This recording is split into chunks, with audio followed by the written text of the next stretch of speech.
Welcome, and welcome back to so many of you. I'm Deborah Nelson, the Dean of the Arts and Humanities at the University of Chicago. On behalf of the university, welcome to the third and final installment of the 2026 Randy L. and Melvin R. Berlin Family Lectures, presented by our remarkable guest, Yiyun Li. I can't wait to hear what Yiyun has prepared for us, as well as the conversation during the Q&A. And yet I wish this were not her last lecture, though I know she is glad it's the last lecture. It's a lot. She has given us so much to consider about how stories provide structural possibilities for our individual and our collective lives. The ways that language and the duet of writing and reading resonate through our thinking, feeling, and being. And how precision and clarity can help us navigate darkness and uncertainty. Thank you so much for your generosity, Yiyun. And let me also thank the Berlin family for making this lecture series possible with their truly visionary support for the arts and humanities at the University of Chicago. Instead of taking up more time with the business, let me introduce you to tonight's speaker, my colleague Paula Ivine, who will introduce Yiyun and moderate the Q&A. Paula is an associate professor in the Department of East Asian Languages and Civilizations and an expert in modern Chinese literature. At the center of her research is the question of how writers and filmmakers think about the relationship between the exploration of the possibilities of their medium and some form of responsibility toward others, the world, themselves. Her first book, Tales of the Future's Past, Literature and Anticipation in Contemporary China, explores how normative visions and intimate feelings about the future have shaped literary institutions, editorial practices, and diverse genres and texts in socialist and post-socialist China. She has edited multiple volumes and special journal issues, most recently, Cultures of Labor in Contemporary China, a special issue of Positions, Asia Critique. The issue is an interdisciplinary investigation of the cultural and media practices of Chinese migrant workers, ranging from poetry to music and from oral storytelling to the use of social media. Paula is also an avid and accomplished translator, not unlike Dr. Alexander Leonard, whose Latin version of Winnie the Pooh Yiyun wrote about in her first lecture. Paula has translated multiple Chinese texts into Italian, which is her first language. Her current projects include a book on amateur literary writing in contemporary China, with a focus on fiction, diaries, and memoirs depicting factory work, migration, and precarious labor, and on the media that enable their circulation, from the radio to online platforms, and a book on the uses of actual locations in Chinese cinema, examining how representations of economic development and resource extraction interweave with romantic love. Please join me in welcoming Paula Ivine.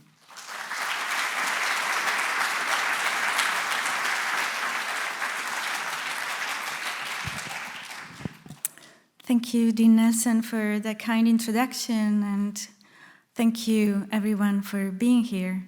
I first met Yiyun Li in an April 2018 issue of The New Yorker. It was a short story titled, "When We Were Happy, We Had Other Names." The story depicted parents whose teenage son had committed suicide.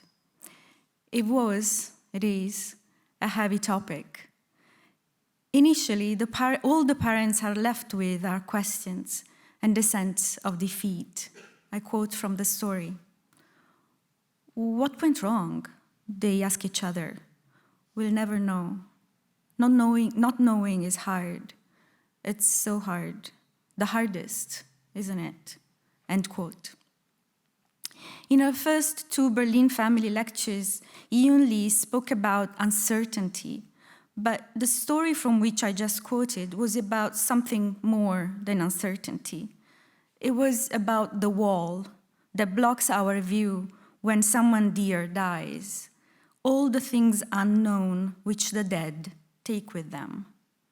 In that story, the protagonist copes with the difficulty of not knowing by filling a spreadsheet with information about other dead people she once knew. I quote, She put in what she could remember, the birth and death year for each person and the cause of death, leaving question marks here and there, though she could have looked up an obituary to find the missing information. What she wanted was to test her own memory. If she could remember a story or two about each of the dead, they would not be reduced to the generally and generically dead, end quote. Each of the names in the spreadsheet blooms into a vivid scene, a recollection that makes their death particular.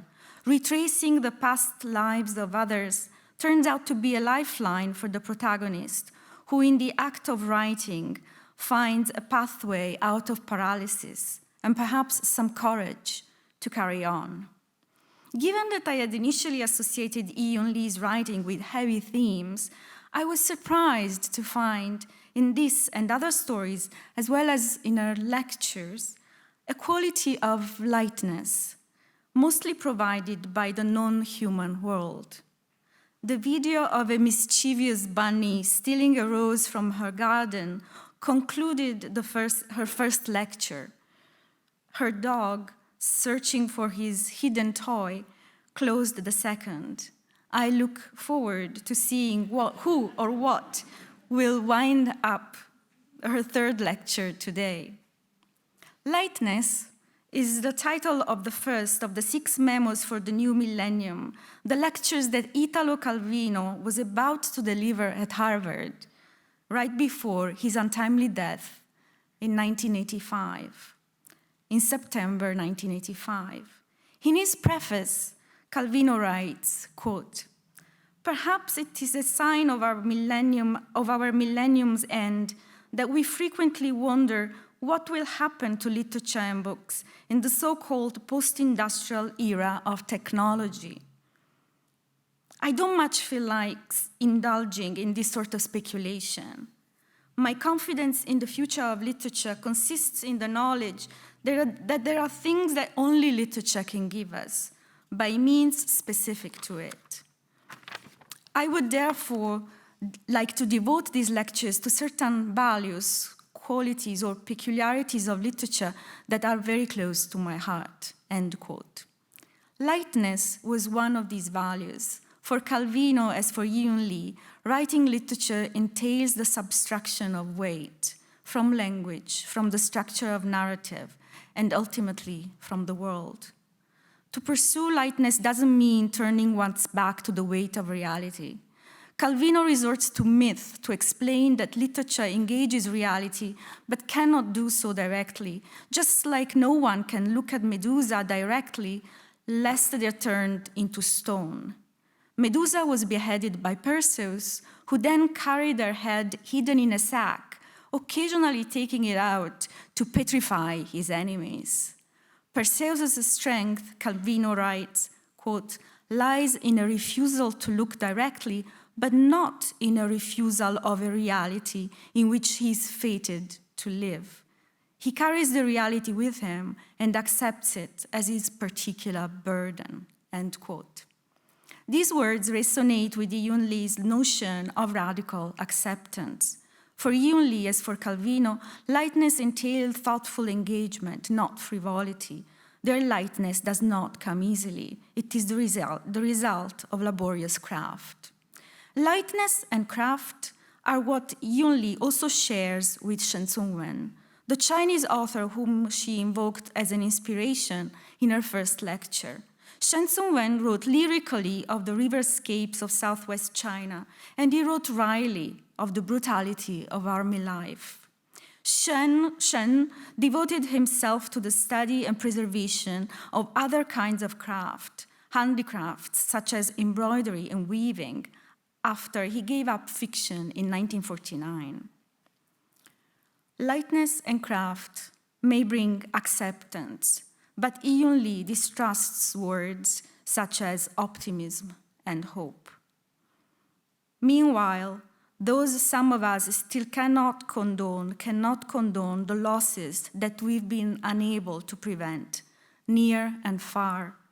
Mostly we carry on, thanks also to the beauty, to the knowledge, and to the lives of others that Yiyun Li's fiction discloses to us, or I should say, that Yiyun Li's writing in general discloses to us. Please join me in welcoming Yiyun Li as she delivers their third Berlin Family Lecture tonight.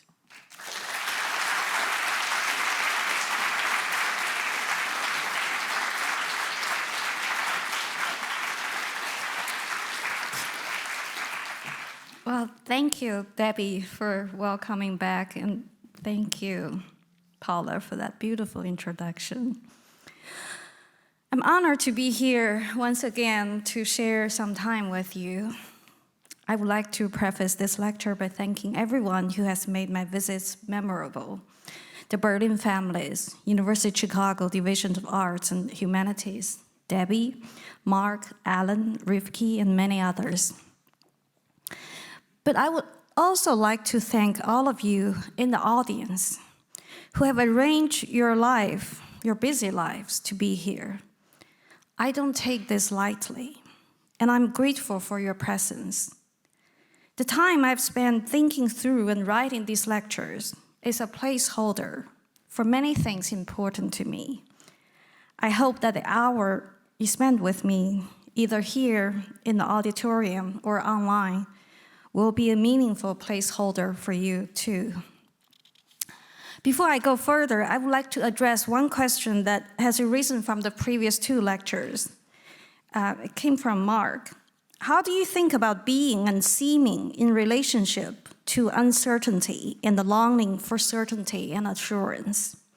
Now that is a very good question. I'm sure we have all met people who seem certain about every subject and who can talk at length. My short answer to the question is that my only certainty about life is that I'm limited.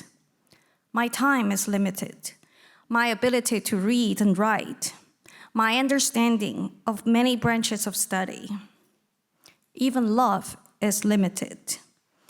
I have never seen one problem in real life miraculously resolved, one illness miraculously eradicated by love.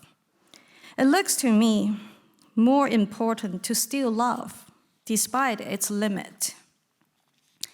Having conceded my limit, I feel little need to seem. And from reading and writing literature, from my experience with life, I can say that seeming never leads to any fulfillment, but often to discontentment. Being, on the other hand, does not guarantee happiness or any of those things we seem to desire. But being makes it easier to tolerate real human feelings, sadness, for instance, and other feelings.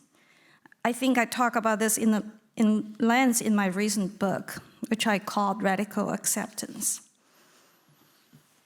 So the last lecture of this, I should just go one more skip, which shares the series title, is Placeholder and Serendipity. I've talked a little about Placeholder in my last lecture, so this time I shall talk more about serendipity. Serendipity was a word created by the English politician, writer, and historian Horace Walpole. He took the Persian word for Sri Lanka, serendip, and formed it upon the fairy tale, The Three Princes of Serendip, the heroes of which were always making discoveries by accidents and sagacity of things they were not in quest of. It is important to notice these two important criteria: by accident and sagacity, and not in quest of. According to the OED, there's a science graph. The word serendipity only gained widespread currency in the 20th century. Now, it was coined in 1817. Imagine our forefathers living in an age where serendipity was less of an everyday happening. Perhaps people in the old times put more faith in fates and miracles. Serendipity is neither fate nor miracle, but I would like to believe that it is an antidote to fate and to miracle. Fate is too deterministic and too conclusive, leaving no space for disagreement. Miracle, too marvelous to be questioned, similarly leaves no space for uncertainty. And much of civilization, I would think, comes from asking questions, finding no answers, finding wrong answers, and endure uncertainty. Though a more interesting question is, what about 21st century? Will serendipity become an outdated mode, a less interesting way of learning about the world? The rapid development of technology may have made serendipity outdated in some way. We use GPS so we don't get lost. We look up a word in an online dictionary, so we miss the joy of turning the pages of a desk copy of a dictionary, learning a new word by chance. I must add a side note that one of my hobbies is reading dictionaries. I have a stack of dictionaries on my desk, from Dr. Johnson's dictionary to Garner's Modern American Usage, to specialized dictionaries, dictionaries of furniture, for instance, or Oxford dictionaries of superstitions. Reading dictionary is a trustworthy placeholder of my time. Any time spent not in direct quest of something seems time well spent. Serendipity has played one of the most important roles in my life. I decided to leave China for America in my last year in college. This was in 1995 and 96, before the internet was part of our lives. I remember that only a handful of well-connected classmates at my university had email addresses. I bribed one of them so he could share his email address with me for the purpose of applying to graduate school. I then went to a service center, paying for an hour of time, perusing some of you may remember this, Peterson's annual guides to graduate study. I picked some schools and hand-copied their addresses and borrowed a friend's typewriter to type out query letters, asking for application package to be sent to me. The whole season of application was a stressful process. It still is for many people. Some of the pricier schools asked for a fee of $50 or $75 to apply. $50 in 1995 is about $100 today, and $50 in 1995 was more than the monthly average salary for residents in Beijing. I chose some less expensive school to apply. I was admitted to 4 places, one in Utah, one in Buffalo, New York, one in Boston, and one in Iowa. I knew nearly nothing about all 4 schools, but the University of Iowa refunded the fee when my application arrived early enough to qualify for a waiver. I decided to go to Iowa. When I arrived in Iowa City, someone told me that everyone in town was writing a novel. It was hardly an exaggeration. The pathologist whose lab was above our lab turned out to have written not 1, but 3 books. An older man dressed in a white suit showed up in a coffee shop called Java House every day. After a day's writing, he would go off on a bicycle, riding with his white suit carried on a hanger. A sales assistant in a craft shop was a poet who was also my first writing teacher. If everyone in town were writing a book, thought I, perhaps I could do it too. Had I not gone to Iowa City for immunology, I would not have thought of becoming a writer. Books I have read, people I have met, stories I have gathered, and stories I have made up, they often, like my career, have a seed in serendipity. Sometimes, when a writer goes out to talk about her writing, readers ask questions about the process of writing. I know I'm not the only writer who cringes at being asked this question. What inspires you? What inspired you to write this book? Instead of inspiration, which I tend to treat as an overrated concept, an imprecise word, I would like to change that question to something different. What kind of attention have you paid, and to what, which has led you to write this book? What kind of attention for me, then? I would say anything strange, mysterious, and inexplicable. I'll give you a few examples. Well, now, since the Pope has been on our mind recently, here's a story from years ago. I was teaching in California, and I was walking to the parking lot. A young woman, a student at a university, dressed in a miniskirt and tank top for the heat of the Central Valley, was walking in front of me and talking with her friend on the phone. I wasn't ready to go there with him yet, she said. I told him I was still considering becoming a nun. If you were like me, a committed eavesdropper, what would you do? I followed the young woman halfway through campus because I admired her voice in her monologue.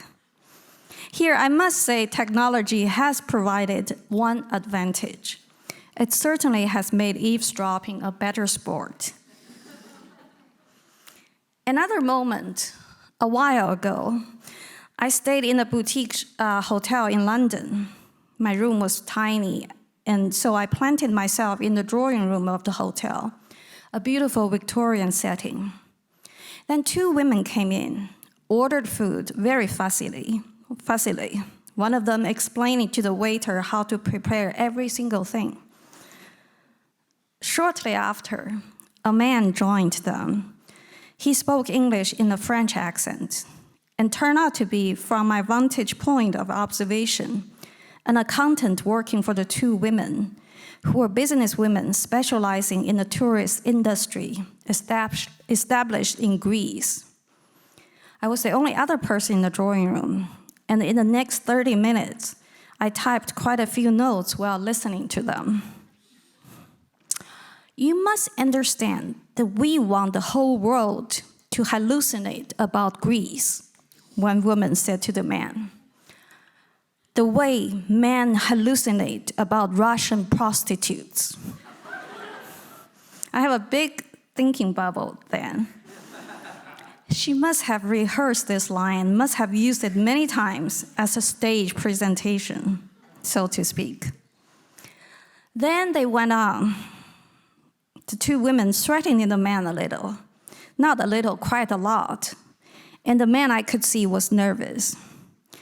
At some point, one of the women said to the man, "You must understand we are well connected." And I have a big thought bubble. Are they threatening to murder him?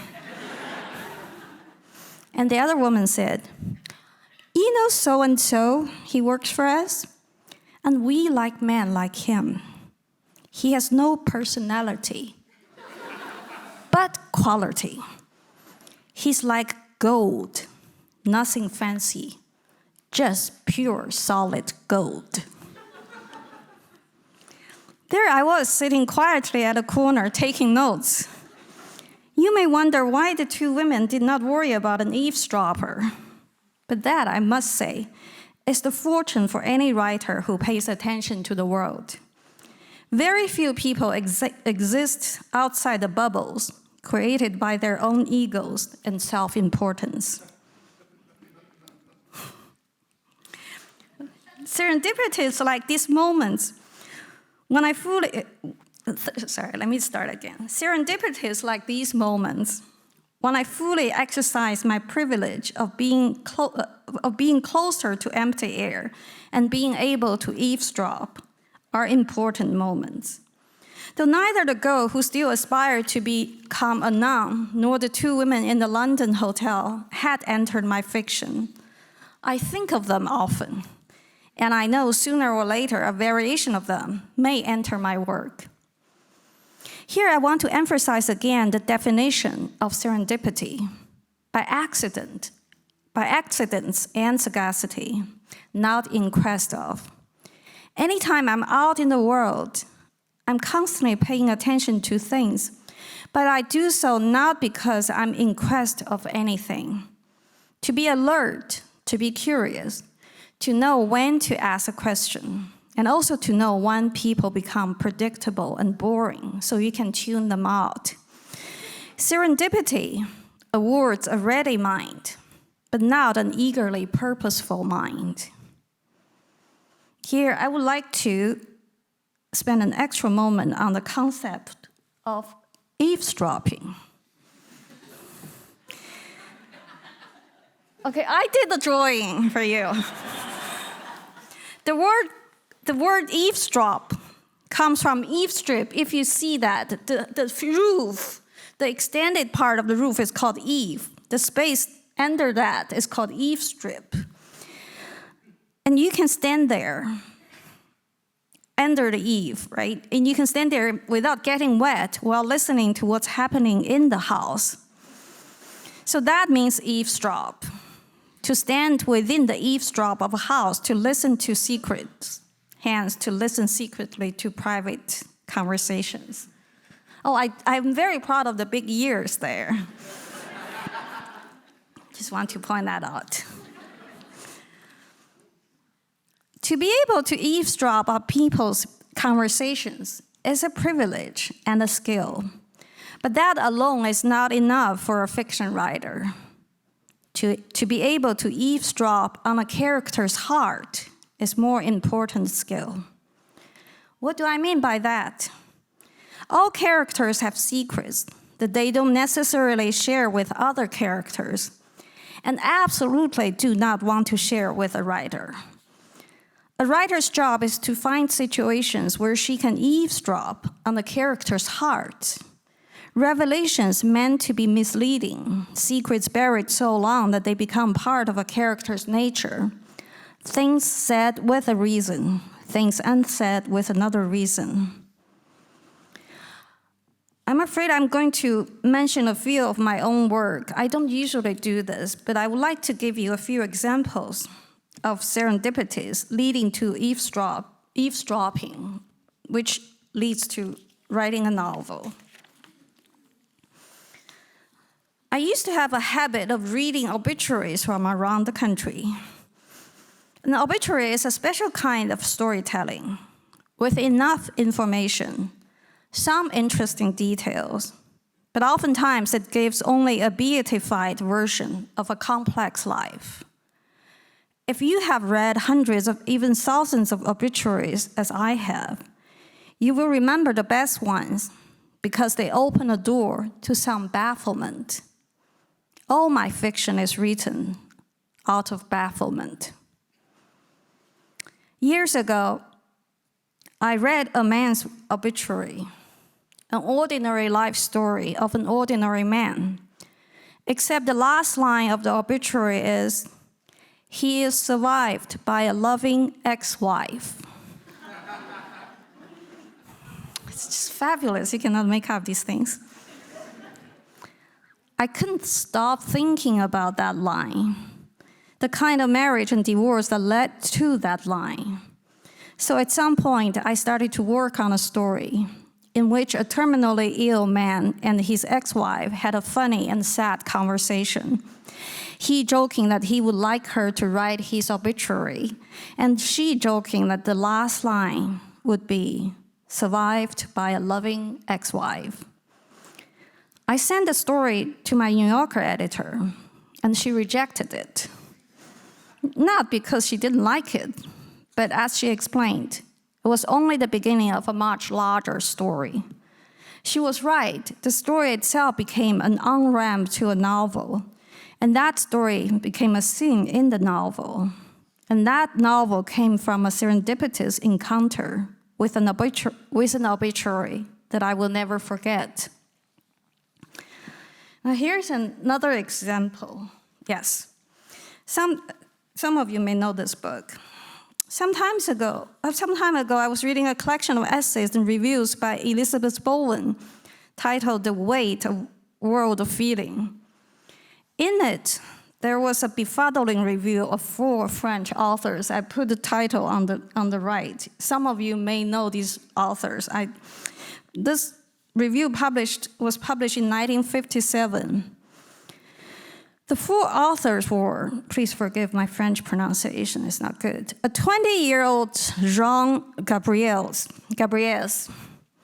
and then Maurice Doran, 29 that year, so still a young writer.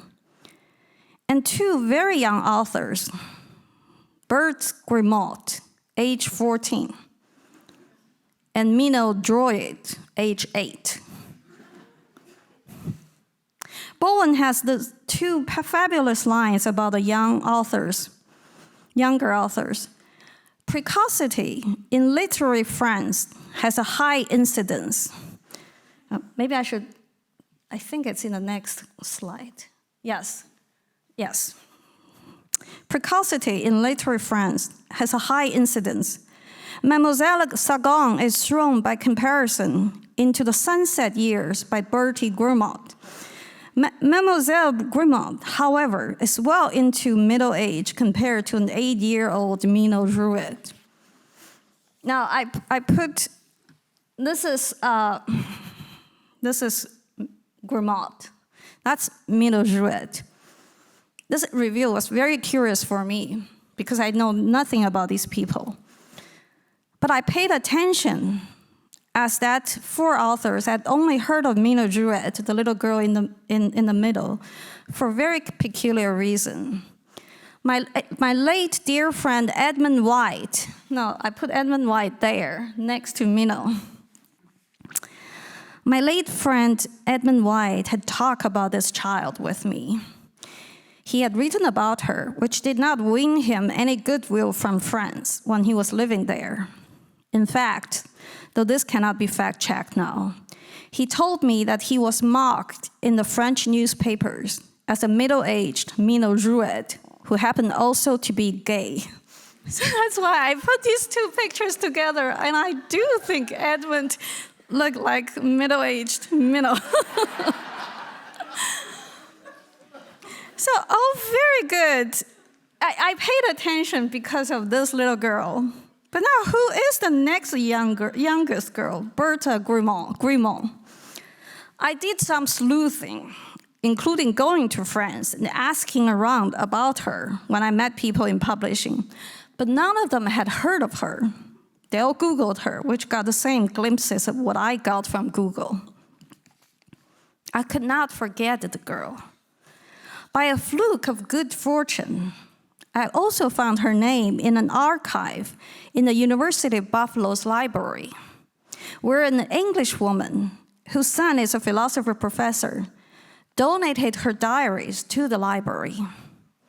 The woman used to be a headmistress of a finishing school in England. And in her diary, she had a note about someone arranging for Bertha Grimaud, the girl, to go to her school. But upon the young author's arrival, she realized that this child was nearly illiterate. And the headmistress and others believed that the books published under her name had been written by her village postmaster. Nothing excited the fiction writer more than the literary hoax. By now, some of you may have recognized this was the seed to my novel, The Book of Goose. Though I wasn't interested in the literary hoax, having done enough eavesdropping on the characters' hearts, I wrote a novel about 2 girls living in the French countryside who had written a novel together, which had become an international bestseller. I just want to show you the picture of the cover. I like the French title very much. They changed the title. I have never in my career said something like this to myself or to my editor. I'm setting out to write a novel about such a thing. That, to me, as I said previously, would be akin to going to a place with a GPS system, missing half the joy of wandering, digressing, and making unexpected discoveries. I have mentioned, now this is not for marketing, because I mentioned to some of you about a book coming out in October. And I thought I would just talk about the seed of that novel, purely for the joy of serendipity. This novel is called The Music Against the Night, the first one of the trilogy I call the Nocturne trilogy. And the two protagonists are a pair of musicians, John Field and his wife, Adelaide Field. Now there's John Field on the right. We don't know what Adelaide looked like or what kind of story she had. Now half of you may say, John Field, who is he? Another half of you would say, John Field? Why do you write a novel about John Field? I first met John Field in Tolstoy's work. And this is how I would forever introduce him. Not that I learned from a history book, or I read about him, or I heard his nocturnes, but there was a definitive first meeting in Tolstoy's autobiography. So this is from his autobiography. Mama was playing Field's second concerto. Field, it may be said, had been her master. As I dozed, the music brought up from my imagination a kind of luminosity with transparent dream shape. Next, she played the Sonnet Pathétique of Beethoven, and I at once felt heavy, depressed, and apprehensive. Mama often played those two pieces, and therefore I would recollect the feelings they awakened in me. Those feelings were a reminiscence of what? Somehow I seemed to remember something which had never been. Now there's that curious verb again, seem. If you find that last line interesting with the verb seem, you're right. Tolstoy's mother died when he was 2, so this reminiscence, just as he implied here, was pure imagination or fabrication. When I first read this passage, right away I asked the question that many of you may also now ask. Who was this Field mentioned alongside Beethoven? A little bit more research pointed to the Irish composer John Field, who spent much of his adulthood in Moscow and was considered the grandfather of Russian music. A little more sleuthing led me back to War and Peace, a book I read often. This scene happens, for those of you familiar with the novel, at the last good moment before the French invasion. The Rostovs are in their countryside estate. Natasha is engaged to Andrei, who has left, so she is in kind of a listless pain. Later that night, Nikolai will fall in love again with his cousin Sonia, who will cross-dress as a young man with a mustache drawn above her lips with burnt cork. Some of you may remember that. So this moment happened before all that. Dimmler, the house musician of the Rostov family, comes into the drawing room. This is the part. He went to the harp that stood in the corner. He took the cloth off it, and the harp gave out a fourth sound. Edward Cartledge, please play my favorite nocturne by Monsieur Field. The voice of the old, no, that's a typo, not Holt, the old Countess said from the drawing room. So that's Contessa Rostova. Tolstoy did a lot of research for War and Peace, but here he could have used a superb fact checker from the New Yorker magazine. Monsieur Field here, of course, was John Field.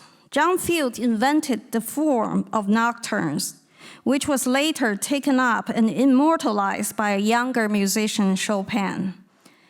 But John Field did not coin the term nocturnes until 1814, while the scene above happened in 1811. Nevertheless, the two mentions of John Field made me curious, and I'll spare you the next phase of research. Long story short, I have embarked on a long journey to write a trilogy based on his life and his wife's life. John was born in Dublin, Ireland, and died in Moscow. His wife, Adelaide, traveled all the way from Pondicherry, French India, to Moscow. She became his piano student, but unable to pay for her fee, she became his lover. Eventually, they married, had a son, divorced, and both struggled to establish a musical career in Russia. All these stories about some of my novels are to answer that question about inspiration.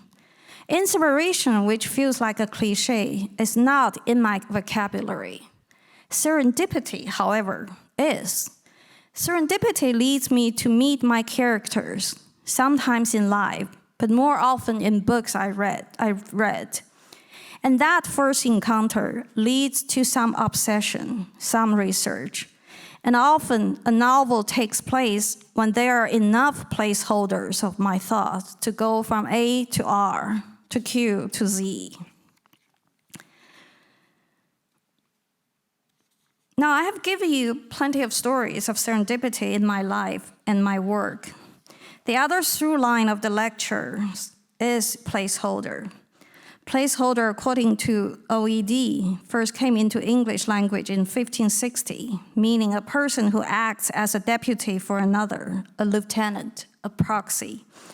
Subsequently, placeholder extends its scope.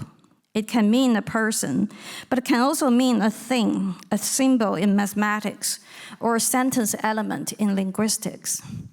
As I said last time, the concept of the placeholder was introduced into my life by my best friend, Bridget Hughes. Here's a picture on the left. It's the picture of the stationery she gave me as a present. It says, every single page is a placeholder.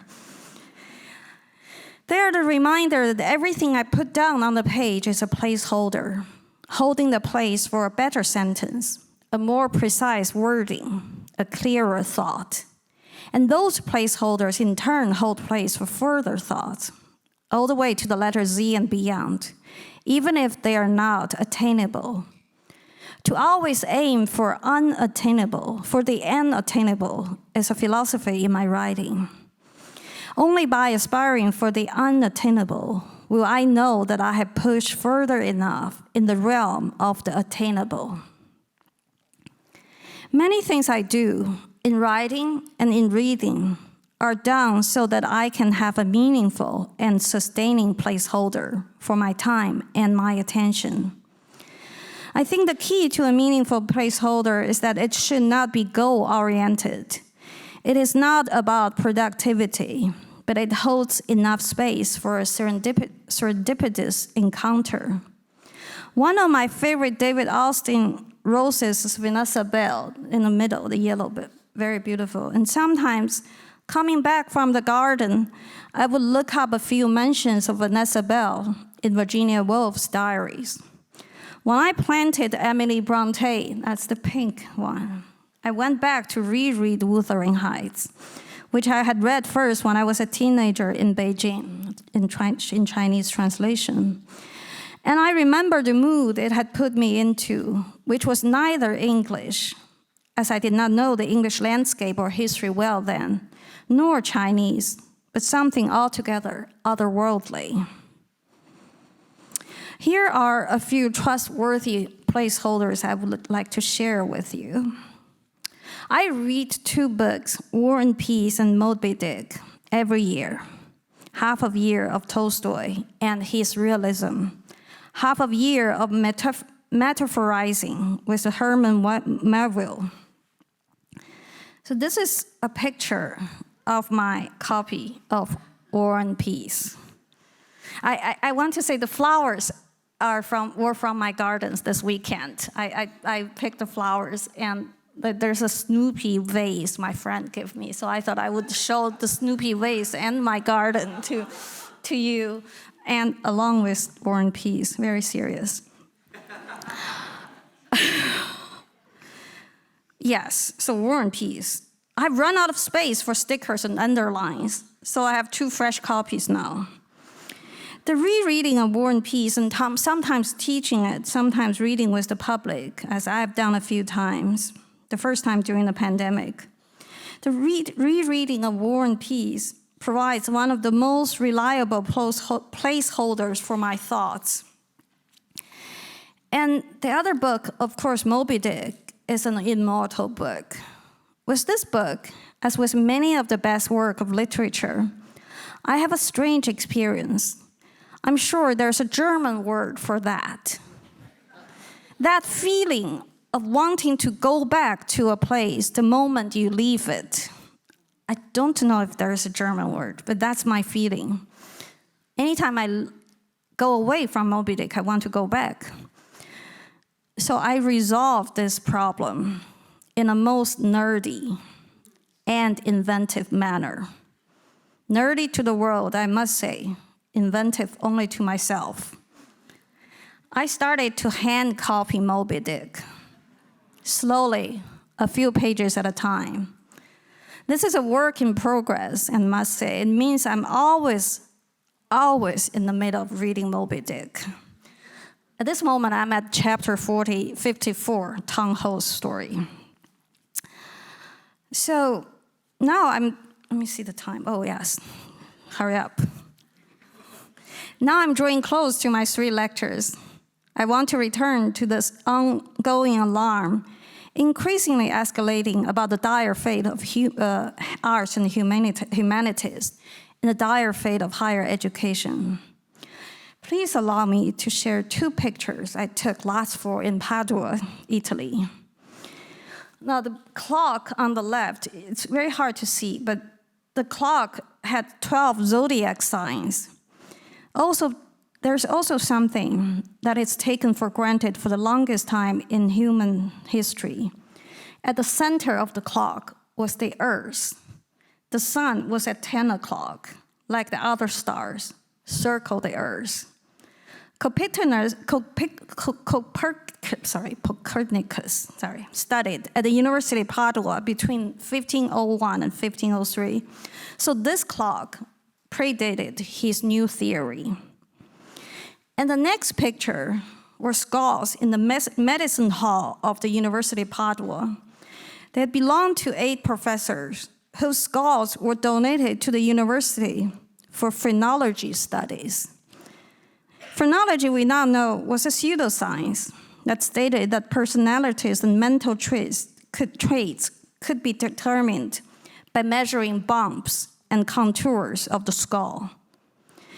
Though the study proved pointless, I admired these skulls, donated out of dedication to the scientific advancement of human knowledge.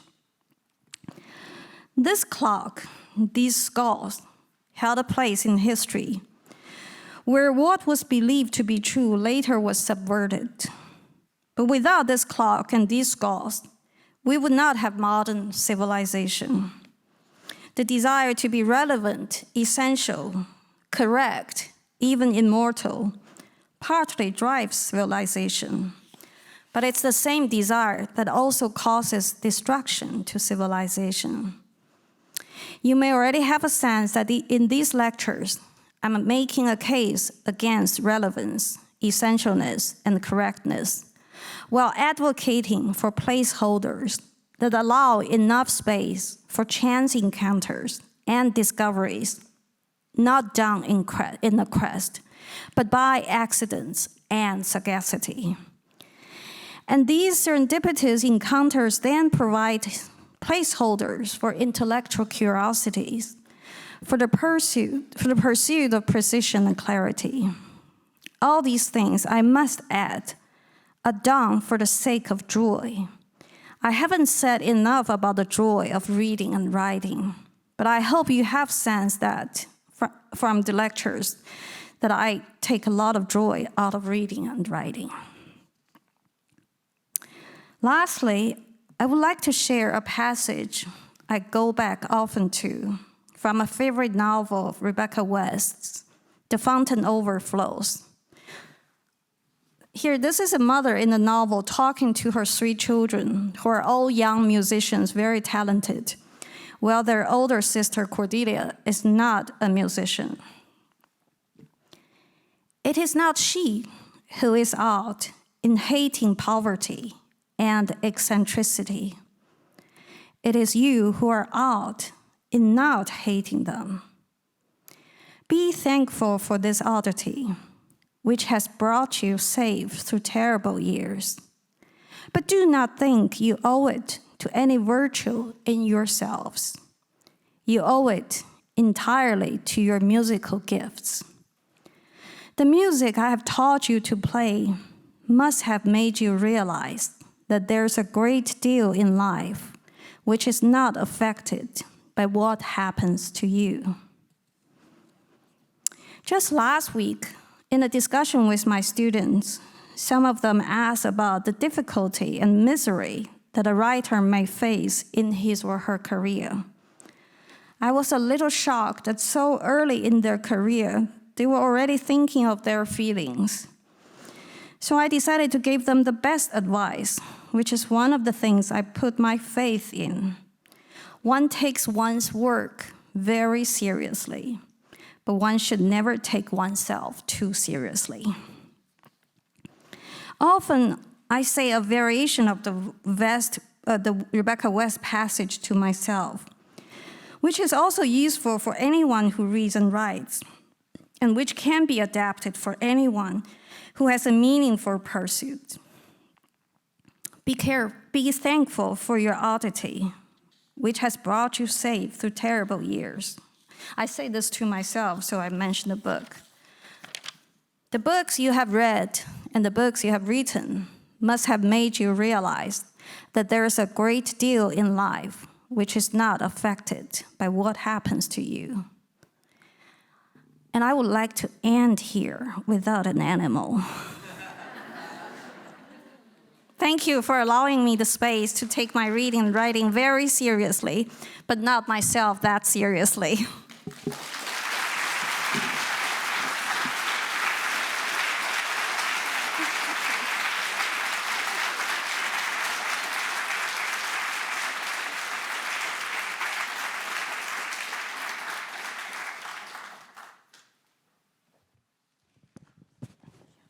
Thank you so much. And well, you've gifted us with so many insights. And when you said earlier that you cringe when someone asks you certain questions, I feel that, yeah, I kind of anticipate the cringing, because what you said is so rich that whatever question will be, in a way, cringe-worthy. But actually, one thing I want to say is that we met, of course, 2 weeks ago at the beginning of this series of lectures, and then last week we had a lunch meeting together also with some of my graduate students. But apart from that, our conversation has been non-existent, in the sense that we don't really know each other. I've learned everything I know about you from your works, from your writings.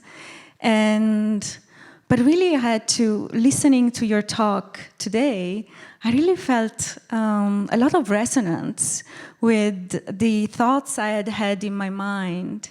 And I am so amazed by, in a way, writing, the way it can really allow to know someone in ways that perhaps conversation cannot. Because I can see that you really, you are in your writing. Anyhow, I had prepared a question. I mean, I was very interested. I was very intrigued by your notion, well, In fact, the thing that stood out to me the most was your words, committed eavesdropper. And I've been wondering if that is common among writers, or if you would resort to those words if you were to give advice to a young person who wants to become a writer. Would you say you better become a committed eavesdropper before doing anything else? So this was just a question that came from your lecture, and I have others. Yeah. Absolutely. How many of you are eavesdroppers? Just see, almost everybody is an eavesdropper. And I cannot think of a better thing to do than eavesdropping. It gives you a lot of joy. Also, you really is enter that space. You don't get wet because you don't get engaged into people's dramas. And and how to be a better eavesdropper. I think in life, physically, eavesdropping is pretty easy. As I said, we are entering this age when everybody is talking on the phone without any boundaries. So that eavesdropping is easier. I think more difficult is how to eavesdrop. I think the better question, maybe more difficult question, is how to eavesdrop on a character's heart, or how to eavesdrop on someone's heart.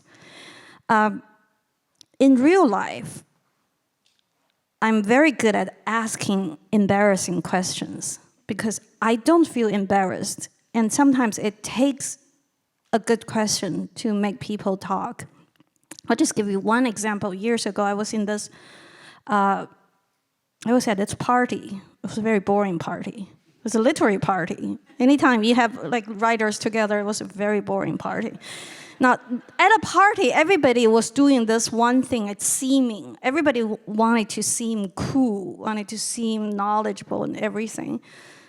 I wasn't very good at seeming, but I was good at being. So a woman just kept talking about herself all the time to me in a way that you can all imagine. It's very predictable.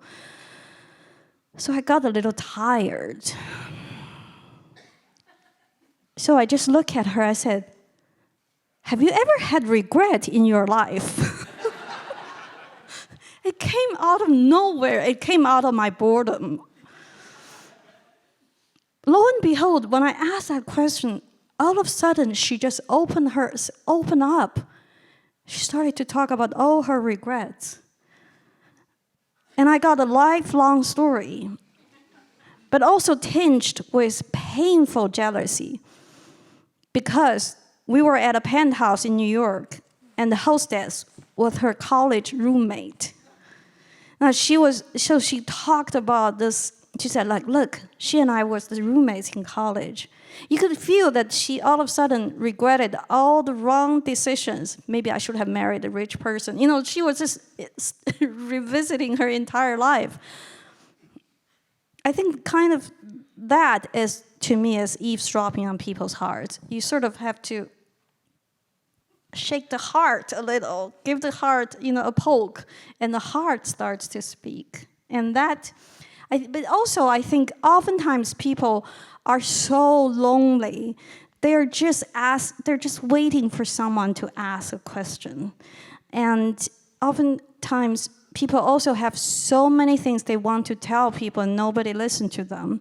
I'm a good listener, and anytime I go to a hairdresser, I get 10 stories out of hairdressing setting. So, I sort of ask a few questions, and then just it goes on. So that's a long answer to how to eavesdrop on people's heart. How to be a devoted eavesdropper is you just listen all the time, and when people are not talking, you ask questions to make them speak. I really appreciate the idea that in order to tell stories, invent stories, you first need to be a good listener, among other things. I'm sure there are so many questions from the audience, but there is one question I would like to ask that I've been wanting to ask since your first lecture. And when you defined Shen Congwen, an irrelevant writer. But then you return to this word irrelevant today. And I have to say, I still don't completely understand it, because on the one hand, I understand that you don't want to be, that there is serendipity in your work. It's not about productivity. You don't know, you don't know exactly what the writing itself will take you, which all sounds really wonderful. And yet, to me, it's not entirely, like, the concept of being irrelevant, it's as if there are a few dots that I can't connect. Right. Mm-hmm. No, I always say I'm an irrelevant writer, and I'm sure you have seen such an adjective in reviews or blurbs. This work is timely. This work is timely. I hate the word timely. You know, I think it's sort of an insult if you are writing literature. People say this work is timely, or even worse, topical. In a way, I think, how do I look at the word being irrelevant? Well, I just have to tell you a story. Years ago, I went to, I gave a reading, and a young woman asked a question. This is what she asked. She said, now, as an Asian American woman, can I ask you how I should pursue my writing career? And I understand why she asked that question, but my answer sort of shocked her. I said, forget about Asian American and forget about a woman. Just say, I am a person, how do I pursue a writing? And then I went on to talk about what do you pay attention to. I think maybe my being irrelevant is, and it goes back to the second lecture, someone asked the question about, you know, how my work is read in Chinese by the Chinese audience, and versus all these are real realities, what people say, but they are all from their sort of timely angles, right? And I think if you're a writer, if you submit yourself to all those timely angles and judgments, you might as well just stop writing. I might just become a scientist again. So I think in that sense, I just don't like to submit myself to certain criteria. And I think Shen Congwen did that because he just refused to write. And I couldn't refuse to write. I love writing. I get so much joy out of writing. Then I just refused to be engaged with questions that I'm not interested in. That's my answer. Thank you. I think maybe we can open it up for question from the audience. We might begin with question from, actually, if there are any questions from Zoom audience, we could begin from that, from one question from people who are listening on Zoom, and then we'll open up to you all. Okay. Yes, we have over 100 people on Zoom tuning in. And a viewer by the name of Anakana writes, this isn't really a question, but just to declare how much I have enjoyed these lectures and am a bit sad they won't carry on every Tuesday until 2027. Thank you, Anakana. Another question reads, hypothetically speaking, if you had the power to ban some cliches, what would they be? Could you give us a few examples? How do you detect cliches? Do you have any tricks? Oh my God, this is so very good. Okay. Yes, there are a few words I would like to ban if I had the power. One is unflinching. You may have all seen, so-and-so is an unflinching writer. So-and-so's work is unflinching. And the reason I'm so against unflinching is I've been called unflinching often in the review because my life is hard. People say, she's unflinching. And my answer to that, I think there are only two kinds of human beings that are unflinching. The first kind are dead bodies. And the second kind are sociopaths. I think to be human is to flinch. And all human beings are flinchable. And we writers are especially flinchable. So if I could ban one word, it's unflinching. Can I say something that in the Book of Goose, also the protagonist, who's the writer, one of the two writers, she also receives as a comment that her writing is unflinching. And so I really love the ways in which your essays on writing and your observation on writing also permeate so much your fictional world, and that continuum between fiction and non-fiction is one of the things that renders your writing so surprising all the time. Yeah. Thank you. I think flinchability should be a very good word. We should all use that word rather than unflinching. Yes, there are questions over there. Thank you so much for being here. You mentioned in one of your previous lectures about writing nonfiction in order to write fiction. And I'm curious if, and you've spoken so much about precision, are those two separate events for you? Do you fold your nonfiction into your fiction? What is that experience for you? Now, that's a good question. First of all, can I quote my teacher, Marilyn Robinson? I think years ago, someone asked her precisely the question about fiction and nonfiction. And Marilyn gave a very good answer. Marilyn said, I write nonfiction to make space for my fiction. And I always wanted to sort of steal her answer. But that's not my answer. I don't write nonfiction to make space for my fiction. And I think in a way, I consider myself mostly a fiction writer. I write fiction more often than nonfiction. I only write nonfiction when, I always say I only write nonfiction when something happens to me. Which is a very odd way to say, when life happens, I write nonfiction. But those nonfiction I've written about my life are still different from fiction. I think some of you may have read, after my son James died, I wrote a nonfiction book called Things in Nature Merely Grow. When I finished that book, I thought, I'm done with this topic. I would not go back to write this topic. But you can never say I'm not going to do something. You can never say I'm never, right? So, and then I started to write stories. And I wrote 4 stories, all featuring this one protagonist, Lillian, who sort of share a little bit of life experience with me, but she's a character.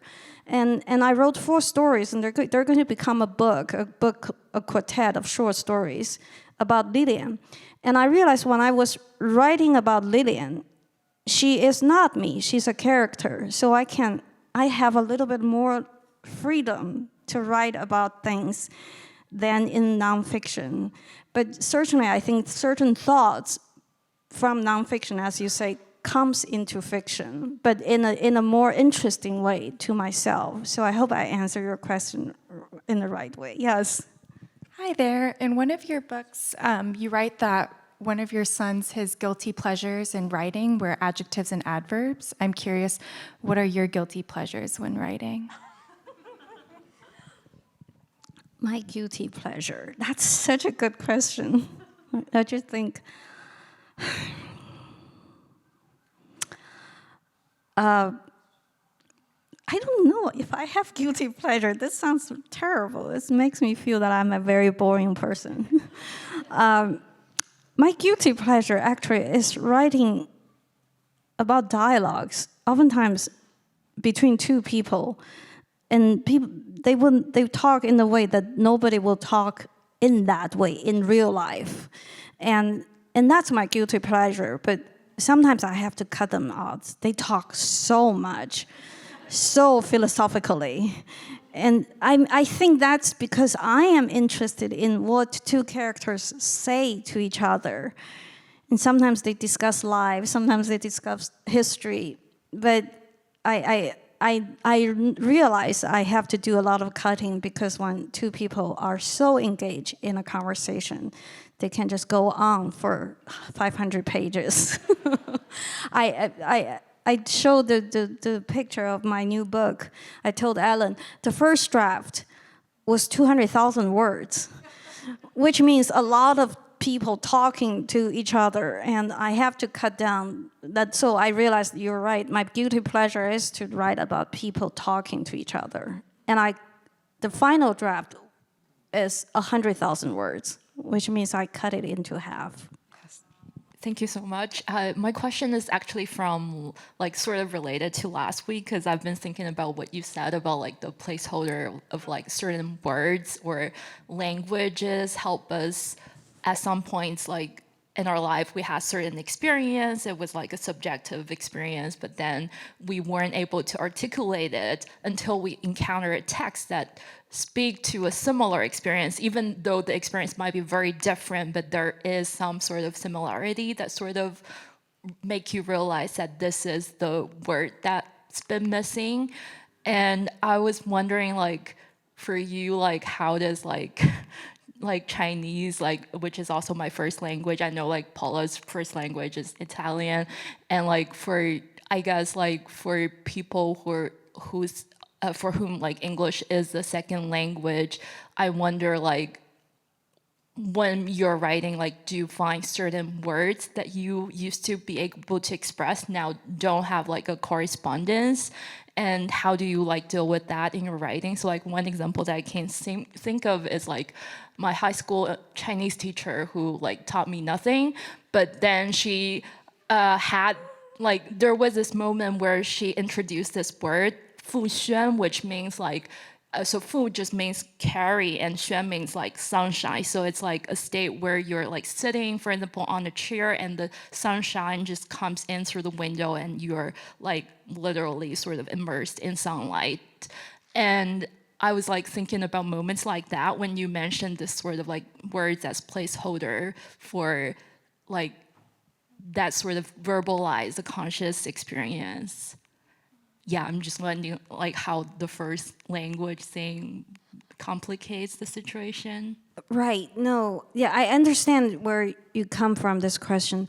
I want to say for me, it's not a complication because I'm not attached to one language versus another language. I think for me, it's important is if I can find words to express what I want to say. So, which happens to be English. And I could have written in Chinese, but it's the same thing. So I do think there are things you can only say in one language versus in another. I used to go to a woman who gave me massage, and she's from Ukraine. And every time we talk about war and peace, because she knew how much I loved war and peace, and every time we talk in war and peace, and at the end of it, she would tell me, you realize you're not reading War and Peace in Russian, which means nothing. You're not reading a good novel. So I think every language has something that another language cannot, provide. I think for myself is, I have a very good, for me at least, good policy is only do things that work. Means I don't find trouble for myself. I don't put myself into dilemmas. I get myself out of dilemmas. So I think that dilemma is something that I don't put myself in the first place, if that makes sense. Can I add something about that? I wonder how you feel. I've been also thinking about this in the past couple of weeks. I wonder how you feel about the expression first language and second language. Right. That's a very good question. I think people use that, right? To me, I don't like first and second because in that you seems to give priority to, at least you're ranking to language. I usually would say Chinese is my mother tongue. English is my adopted language. So sometimes you can just be adopted by a language, just like a baby can be adopted by a pair of parents. So I don't like, I think you asked a very good question at first, second, and some people write in the third and the fourth language. So in the end, I think to me, it's the adopted language in writing, that is the most important, maybe. See some hands over there, here, or before there. Sorry. Thank you so much for being here. And I think in your work, writing often appears as both a side of inadequacy and a means of survival. And you have read about what language cannot do, but you still keep writing. So after 2019, I think many students, includes me, feel that the university as an institution has lost its capacity to be a space for meaningful change, like politically, intellectually, and personally. So given your own experience of like remaking yourself through language, how would you talk to a young people about what writing or the act of choosing your own language can still make something or do some, like make some influence inside institutions that may feel broken? Yeah, thank you. I don't know if institutions are broken. I think the world is broken. On the other hand, I can only talk from my point of view. I do teach undergraduate most of the times. I mean, it's not all the time at Princeton. I try not to overthink, and I try not to encourage my students to overthink. You know, I did say the joy of reading and writing. And that's the only thing I teach my students, is the joy of reading and writing. Which means sometimes they come with very complicated questions or sort of self-inhibition, or they have absorbed a lot of things from around them, I don't know, from the world or from their life. And when they come into my class, and I think I sort of want them to understand it's one place we can just read together with joy. We're not going to discuss, you know, anything grand or grandiose, but just little words that can give a student a joy. And I think there are a lot of just worries and concerns and alarms in the world.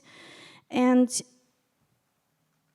I think very minutely in that way. So a student actually asked me, I think you asked a very good question, you know, what do you do? So a student asked me in class 2 weeks ago and said someone, you know, similarly like this, someone came to Princeton and made a big, you know, just very big talk about people are not reading anymore.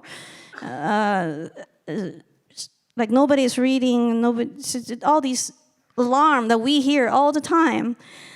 And the student said, now, what are you going to do, professor, about this big subject? And I teach a lecture with 33 students, which is not happening most of the times in creative writing. I open up a reading class for 33 students. I said, why are you asking me this question? I said, if of the 33 of you here in my classroom, if 10 of you leave my class with the love of reading, my job is done. Some people have higher intelligence. All my intelligence is about counting. This is what my husband said. Some people's intelligence is about sorting. Some people's intelligence is about counting. And I'm the lower one. I don't sort. I only count. If I make 10 students fall in love with writing, I count those 10 students as my achievement. So which means I do a lot of things just individually. I count that as my accomplishment. So I don't think in a sort of like a big way. Does that make sense? You know, I think if I can make one person go home and read War and Peace, my job is done.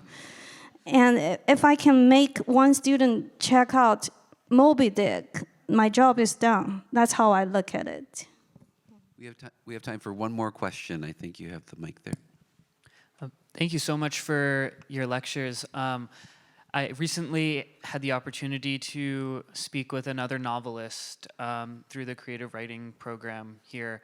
And he spoke very eloquently about how his notebooks and his books are a home for the language that visits him. But your idiom of a placeholder and serendipity seems to be a very different perspective and approach to language than that.